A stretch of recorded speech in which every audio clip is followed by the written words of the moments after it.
Class 10th हम लोग अपनी बुक का पार्ट ए कवर कर चुके हैं।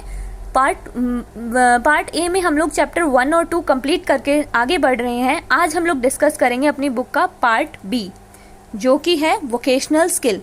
ठीक है, सो क्लास लेट्स स्टार्ट। देखते हैं आज हम लोग इस चैप्टर में क्या सीखेंगे। जैसे कि मैंने आपको क्लास के स्टार्टिंग में ही बता दिया था, इंट्रोड्यूस करा दिया था आपके दोनों पार्ट से कि अगर हम पार्ट ए की बात कर रहे हैं विच मीन्स आपकी पर्सनैलिटी डेवलपमेंट वाले टॉपिक्स होंगे वहाँ पे, एंड पार्ट बी में हम लोग आईटी के टॉपिक्स लेके चलेंगे। सो अगर इन शॉर्ट हम कहें तो आज का जो हमारा टॉपिक है वो आपका आईटी रिलेटेड है। ठीक है, सो जैसे कि आप लोगों ने स्लाइड में देखा होगा चैप्टर नंबर 6 है हमारा डिजिटल डॉक्यूमेंटेशन।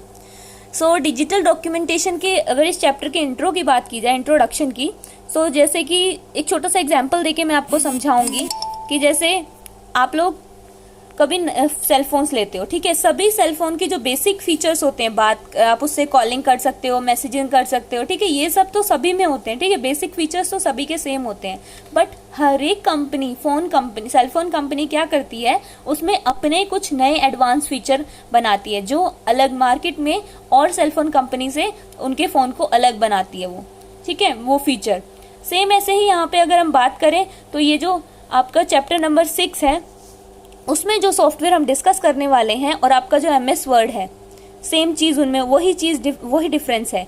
दोनों का काम सेम है, दोनों के दोनों किस लिए काम करते हैं, आपके वर्ड प्रोसेसिंग के लिए ही करते हैं। बट ये जो है आप ये कह सकते हो एक तरह से एडवांस चीजें, इसमें कुछ ऑप्शंस अलग होंगे। यूज तो सिमिलरली सेम तरीके के लिए किया जाएगा। जैसे ऑफिस में आप लोगों को कोई डॉक्यूमेंट तैयार करना है, question paper, assignment submission, worksheets बनानी है। ठीक है, ये सब चीजों को जब आप इन सब चीजों का काम जब आप करना है तो आप लोग वर्ड प्रोसेसिंग एप्लीकेशंस यूज करते हो, जिसमें आप लोग लास्ट क्लास में आपने पढ़ा था MS वर्ड। इस क्लास में जो हम पढ़ने वाले हैं वो है आपका लाइबर ऑफिस राइटर। ठीक है, ये सेम आपका MS वर्ड की तरह एक एप्लीकेशन है। इसको स्टार्ट करने का तरीका भी सेम है। स्टार्ट पे जाना है आपने, all program, then LibreOffice 6.2।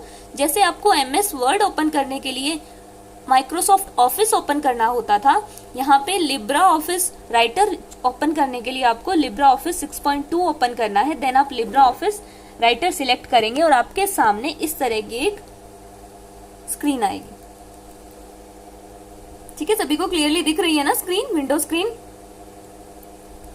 Okay, सो इसके जो कंपोनेंट है, सबसे पहले हम ये चीजें देख लेते हैं कि जब आप काम करते हो लिब्रा ऑफिस राइटर में, वो 2 मोड पे काम करता है। सबसे पहले insert and overwrite mode, 2 mode के बारे में हम बात करेंगे। सबसे पहले बात करते हैं इंसर्ट मोड की। जैसे आप लोग बोलते हो आप न्यू फाइल बना रहे हो, वैसे ही यहाँ पे इंसर्ट का ऑप्शन है। जब आप न्यू फाइल बनाते हो तो आप क्रिएट करते हो, MS वर्ड में आप क्रिएट करते हो, लेकिन लाइबर ऑफिस में आप क्या कर रहे हो, इंसर्ट करोगे। एंड ओवरराइट मीन्स जो आपका बना हुआ डॉक्यूमेंट है, पहले ही एग्जिस्ट कर रहा है आपके कंप्यूटर सिस्टम में है, उस सॉफ्टवेयर पे जब आप कोई भी चेंजेस करोगे, कुछ ऐड करोगे, कुछ डिलीट करोगे, वो आपका ओवरराइट कहलाएगा।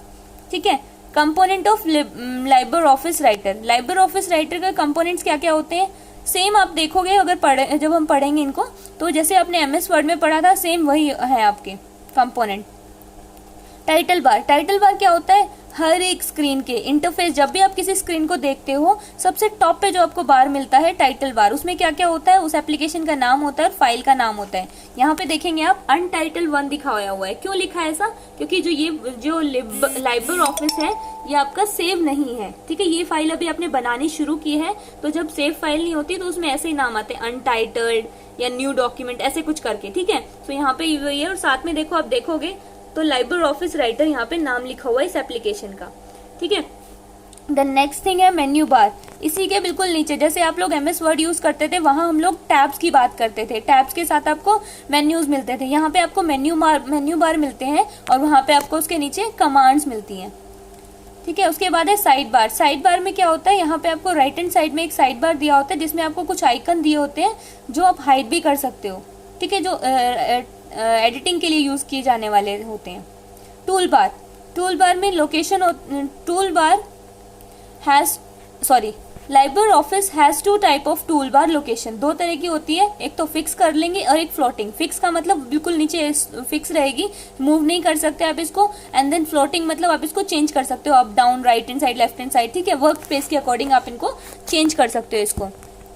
ठीक है। Then next thing is status bar. Status bar क्या करता है, आप लोगों के शीट के बिल्कुल बॉटम में होता है, जहाँ पे आपको ये बताया जाता है कि पेज नंबर, कितने पेजेस आपने लिए हुए हैं, कौन से पेज नंबर पे आप काम कर रहे हो, कितने वर्ड्स आपने लिखे हैं, कितने कैरेक्टर आपने लिखे हैं, डिफॉल्ट स्टाइल, राइटिंग लैंग्वेज कौन सी है, ये सब चीज़ें। नेविगेशन मीन्स पेज को अप एंड डाउन करने के लिए यूज़ किए जाने वाला ऑप्शन। आपको साइड में स्केल नजर आता है, देखो यहाँ जैसे मेरी स्क्रीन पे भी ये नजर आ रहा है। अगर मुझे अप एंड डाउन करना है तो मैं इसको मूव करूंगी डॉक्यूमेंट के लिए, ठीक है।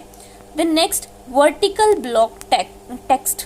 अगर आपको देखो, आपको जैसे स्क्रीन पे नजर आ रहा है, इस तरह से अपना डॉक्यूमेंट में सिलेक्शन करना है तो आप क्या करोगे, press alt shift plus F8, ठीक है। इस तरह से आप ऑप्शंस चूज करोगे और आपका जो सिलेक्शन है इस तरीके से, जैसे डॉक्यूमेंट में वर्टिकली ब्लॉक एक छोटा सा एरिया सिलेक्ट हुआ है, आप इस तरीके से कर सकते हो।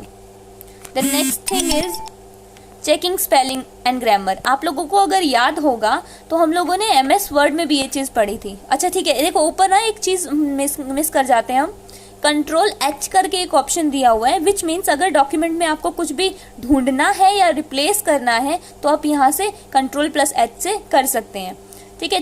चेकिंग स्पेलिंग एंड ग्रामर, जब भी आपको ग्रामर या स्पेलिंग चेक करनी होती है तो आप लोगों के पास MS वर्ड में भी ऑप्शन था और यहाँ पे भी आपका कंप्यूटर जो है टाइपिंग करते समय ऑटोमेटिकली आपकी स्पेलिंग और ग्रामेटिकल मिस्टेक फाइंड आउट करता है और आपको बताता है। कैसे बताता है, जैसे कि मैंने आपको पहले भी MS वर्ड पढ़ाते हुए बताया था कि जब भी हम लोग MS वर्ड पे काम कर रहे हैं वहाँ पे क्या होता है, आप लोगों को फीचर होता है आप लोगों के पास मिस्टेक बताने वाला, ठीक है। वो कैसे पता करता है कि जो भी वर्ड या तो स्पेलिंग उसकी गलत है, और अगर आपको लग रहा है आप श्योर हो स्पेलिंग गलत नहीं है तो, और उसके बाद भी वो रेड लाइन दे रहा है, उसका मतलब क्या है, वो वर्ड कंप्यूटर की डिक्शनरी में नहीं ऐड है, ठीक है। सो उसको आपको ऐड टू डिक्शनरी करना होता है। तो सेम इसी तरीके से ये ऑप्शन यहाँ पे भी होता है, देखो यहाँ लिखा भी हुआ है, जब भी कोई ऑटोमेटिक स्पेलिंग चेकिंग क्या करता है, वर्ड जो भी गलत होता है, गलत टाइप्ड है, तो वो उसके नीचे क्या डिस्प्ले करता है, रेड लाइन अंडरलाइन कर देता है, ठीक है। या फिर वो वर्ड अनरिकॉग्नाइज्ड है, मतलब कंप्यूटर के ब्रेन ने उसे रिकॉग्नाइज नहीं किया, पहचाना नहीं, वो नहीं जानता उस वर्ड को। The next thing is creating header and footer. Header footer हम लोग MS वर्ड में भी डिस्कस कर चुके हैं, MS एक्सेल में भी हमने डिस्कस किया। हेडर फुटर क्या होता है, जैसे आपको अपने किसी भी डॉक्यूमेंट के हेडर पोर्शन या फुटर पोर्शन पे कोई ऐसे हेडिंग, कोई ऐसे टैगलाइन, ऐसा कुछ लिखना होता है, टाइटल देना होता है उसे, जो आप अपने डॉक्यूमेंट के हर एक पेज के हेडर या फुटर पे चाहते हो, तो उस कंटेंट को आप हेडर या फुटर पे डाल देते हो। फॉर एग्जाम्पल देखो, एक छोटा सा एग्जाम्पल हम अभी ले लेते हैं। आपकी जो ये बुक डाउनलोडेड है यहाँ पे मेरे लैपटॉप में, इस पे देखो ऊपर ना हर पेज पे लिखा आएगा एक text book IT 40210 Goyal brothers and प्रकाशन, ठीक है। ये क्या है, इन्होंने एक बार हेडर पे डाल दिया है कंटेंट, अब वो टाइप करते गए हैं और वो सारा कंटेंट के साथ में हेडर पे ऑटोमेटिकली नेक्स्ट पेज पे आता चला जाता है, अगर हम हेडर पे कोई भी चीज डालते हैं तो। Then paragraph alignment. Paragraph alignment क्या होता है, जैसे आप लोग अभी बुक में देख रहे हो, जो अलाइनमेंट वर्ड है और अलाइंड वर्ड है, दोनों सेम उसमें डिस्टेंस दोनों का एंड दोनों इक्वल जगह तरीके से हो रहे हैं, और इन से लेकर ऑप्शन ये भी दोनों सेम उससे हो रहे हैं, स्टार्ट एंड, ठीक है। सो ये क्या है, आपने पैराग्राफ अलाइनमेंट दिया हुआ जिससे आपका डॉक्यूमेंट और अच्छा लगता है। Then non printing character. Non printing character में क्या होता है, जो कैरेक्टर आप लोगों को प्रिंट नहीं करना है उनको मार्क कर सकते हो। देन चेंजिंग टेक्स्ट केस, जहां पे भी आप लोगों को कंप्यूटर में अपर केस आता है, उसका मतलब होता है कैपिटल वर्ड। आपको अगर अपने डॉक्यूमेंट में कैपिटल वर्ड लिखने हैं तो आप बोलोगे मैं अपर केस यूज कर रहा हूँ, अगर सेम ऐसे ही अगर स्मॉल लेटर लिख रहे हो देन आप लोअर केस यूज कर रहे हो। उसके बाद आता है साइकिल केस। साइकिल केस का मतलब है ना आप प्रॉपरली अपर केस यूज कर रहे हो, ना लोअर, और ना ही capitalize each word, every word, आप तीनों को मिक्सअप कर रहे हो, तो वहां पे आप साइकिल केस यूज करोगे। Sentence case. सेंटेंस केस में क्या होता है, जब भी आप लोग पहला अक्षर जो होता है सेंटेंस का, आपको पता है पहला अक्षर हमेशा कैपिटल लिखा जाता है प्रॉपर नाउन्स के साथ, पूरा फॉर्मेटिंग सेम सही जाएगी, तो आप क्या करोगे, सेंटेंस केस चूज करके टाइपिंग करते रहोगे, कंप्यूटर ऑटोमेटिकली ग्रामेटिकली सब कुछ सही करता चला जाएगा। Then capitalize every word. Capitalize every word को अगर आप ढंग से पढ़ोगे तो देखोगे कि कैपिटलाइज का C बड़ा है, एवरी का E बड़ा है, एंड वर्ड का W बड़ा है। इससे क्या समझ में आ रहा है आपको कि आप अपनी लाइन में कोई भी वर्ड लिखोगे, ठीक है, कोई भी वर्ड लिखोगे उसका पहला कैरेक्टर बड़ा लिखा जाएगा, ठीक है। नेक्स्ट आपका केस है टोंगल केस। टोंगल केस क्या होता है, बड़ा इंटरेस्टिंग होता है ये। इसमें देखो, अगर आपने अपना पूरा डॉक्यूमेंट अपर केस में किया है या आप कहो कैपिटल वर्ड में किया है और आप चाहते हो वो स्मॉल में चला जाए, ठीक है, तो उसके लिए आप क्या करते हो, टोंगल केस यूज करते हो। तो और सेम ऐसे ही अगर स्मॉल में है और आप चाहते हो कैपिटल में हो जाए तो आप उसके लिए भी टोंगल केस यूज करते हो। मतलब आपने जिस तरीके से अपने जिन लेटर्स में आपने अपना डॉक्यूमेंट टाइप किया है उसको रिवर्स कर देगा टोंगल केस, ठीक है। ये तो था केसेस। अब इंसर्ट करना टेबल, सेम वही तरीका है। इंसर्ट में जाओगे या फिर Ctrl+12 कर दोगे, यहाँ पे आपको मेन्यू देगा, रो कॉलम सिलेक्ट करोगे आप। डिलीट करने के लिए सेम उस टेबल को सिलेक्ट करके आपको राइट हैंड साइड पे डिलीट का ऑप्शन मिलेगा, या फिर आप बैक स्पेस करोगे तब भी टेबल डिलीट हो जाती है। नेक्स्ट थिंग, कॉपिंग अ टेबल।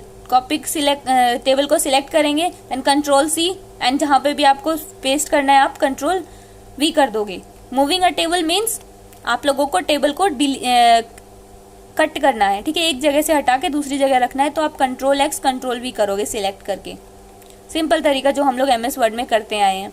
यहाँ पे अपने डॉक्यूमेंट के स्टाइल आप चेंज कर सकते हो। स्टाइल मीन्स अभी तक हमने क्या किया, फॉन्ट के साथ काम किया, टेबल्स के साथ। अब हम लोग पूरे डॉक्यूमेंट का फॉन्ट, जैसे बॉर्डर, ठीक है, बॉर्डर चेंज करना या उसके फॉर्मेटिंग की कितना स्पेसिंग होगी, ये सब चीज़ें आप लोग अपने हिसाब से कर सकते हो। 3 तरीके दिए होते हैं इसके लिए आपको। ये देखो इधर, page style, list style, new style selection, ये तरीके। और न्यू स्टाइल सिलेक्शन में आपको कई कैटेगरी आपको दी होंगी। Using fill format mode.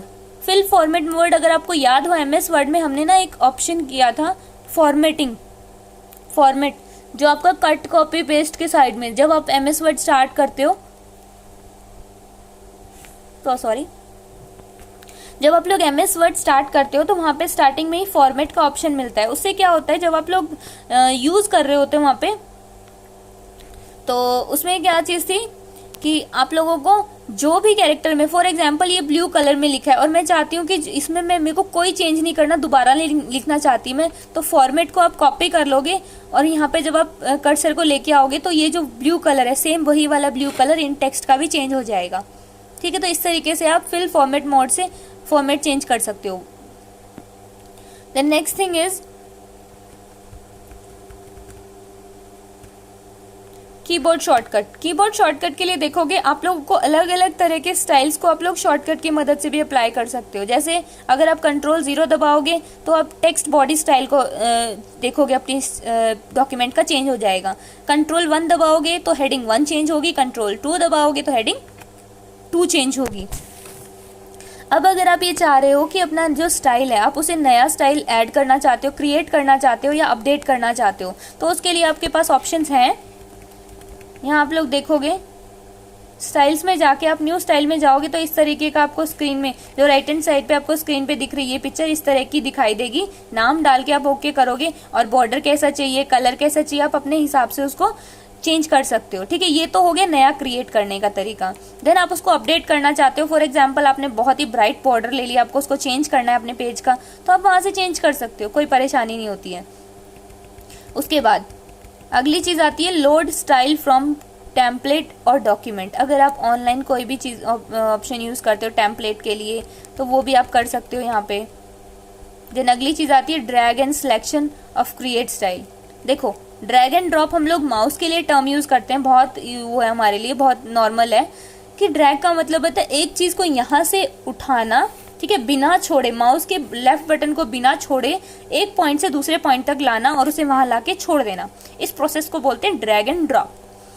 तो सबसे पहले आपको क्या करना है, ओपन स्टाइल डेक, ये ऑप्शन है, इसको आपने ओपन करना है। देन आपको कैरेक्टर स्टाइल मिलेगा, यहाँ से उसको चूज करना है, पिक करना है और वहां से ड्रैग करना है, उठाना है और लेफ्ट बटन को दबा के रखना है और नीचे लाके छोड़ देना। ये होती है हमारी ड्रैग एंड ड्रॉप प्रोसेस, ठीक है। अब अलग अलग, अब आपको अगर आप ये कह रहे हो कि मेरे को क्रिएट अपने हिसाब से, जब आप कभी भी क्रिएट करते हो ना तो उसमें भी कुछ चीजें आपको इनबिल्ड मिलती हैं, लेकिन कस्टमाइज वर्ड जहां भी आ रहा है इसका मतलब है आप उस ऑप्शन को अपना एक एक फीचर आप खुद ऐड कर रहे हो। जैसे ऊपर मार्जिन कितना रहेगा, बॉर्डर पे कितना रहेगा, लेफ्ट एंड राइट साइड कितना स्पेस रहेगा, ये सब आप अपने डॉक्यूमेंट को कस्टमाइज अपने अकॉर्डिंग कर सकते हो।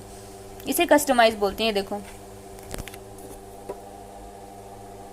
शॉर्टकट की अपने हिसाब से डिसाइड कर सकते हो आप कि कौन सी शॉर्टकट की का क्या यूज होगा, ठीक है। टेक्स्ट कैसा होगा, कौन सा font style default by default आएगा आपके डॉक्यूमेंट्स में, ये आप पहले ही इसमें डिसाइड करके रख सकते हो। सो ये मॉडिफिकेशन प्रोसेस के साथ आज की क्लास हम लोग खत्म करते हैं 10th क्लास। नेक्स्ट क्लास में हम इसके चैप्टर को आगे पढ़ेंगे।